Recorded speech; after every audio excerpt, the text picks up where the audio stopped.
And today we're going to talk about Laocoon and His Sons, found in the Vatican, and its impact on the world, and also how its presence influenced other artists. This was one of the artworks that fascinated me this semester. It was a legendary battle between man and serpent, and this statue depicts pain, suffering, and beauty, which makes us, as viewers, flinch at their pain and admire their beautiful forms.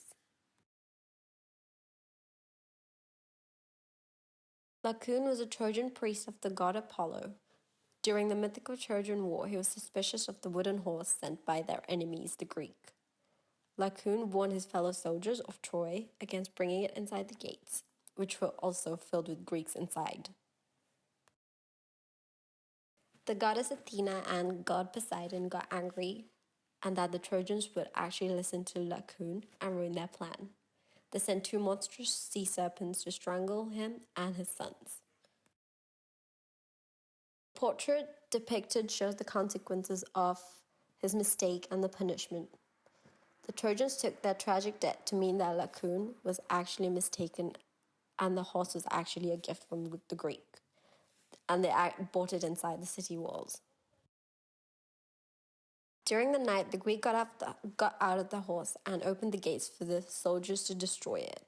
This sculpture portrays a great deal of pain that is inflicted on 3 figures and shows the world the pain that future Trojans would go through as well by the hands of the Greek. All 3 figures are basically life-sized and are being attacked by 2 giant serpents wrapped around them. The aggression in the serpents are shown by their eyes as they attack Laocoon and his sons. The portrait shows one serpent attacking Laocoon's hip and his youngest son's ribcage. Their ferocious bite can be felt through the force of their bite and the expression on Laocoon and his sons. His youngest son looks helpless and vulnerable as his body arches backwards, almost as if the serpent is lifting him off the ground with enormous force as he looks helpless. His older son is looking at his family distraught as he struggles too. Laocoon is depicted with a tragic pose as he struggles to fight the serpents of his family and himself with his bulging muscles. The details show us the force that he's using against the serpent and how strong these creatures are.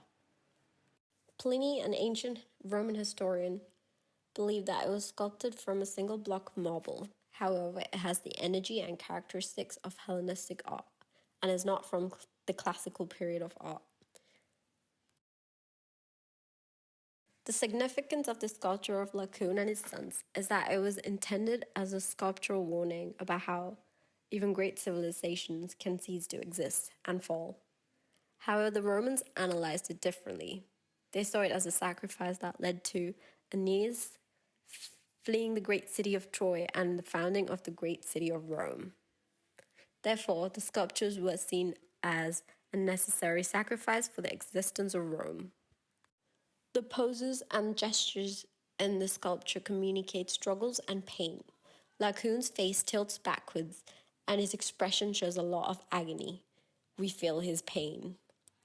The detail on his body is mind-blowing, the way his body and muscles have been rendered to show us the profound knowledge the artist had of the human body. The sculpture was discovered in the 16th century and blew up with fame. Many artists like Michelangelo was influenced by his style of art. The Renaissance artists discovered this, and this was the sculpture Pliny wrote about. The arm on Laocoon was not a part of the statue upon discovery, however, was found in an antique shop in Rome by scholar Ludwig Pollack and was found to be a perfect fit on the statue. I was actually intrigued by this work of art and wanted to study it in depth for this project. Its ability to portray a sense of tragedy and beauty really did catch my attention. Thank you for listening. I appreciate it. Hit like, comment, or subscribe. Have a good night. Thank you.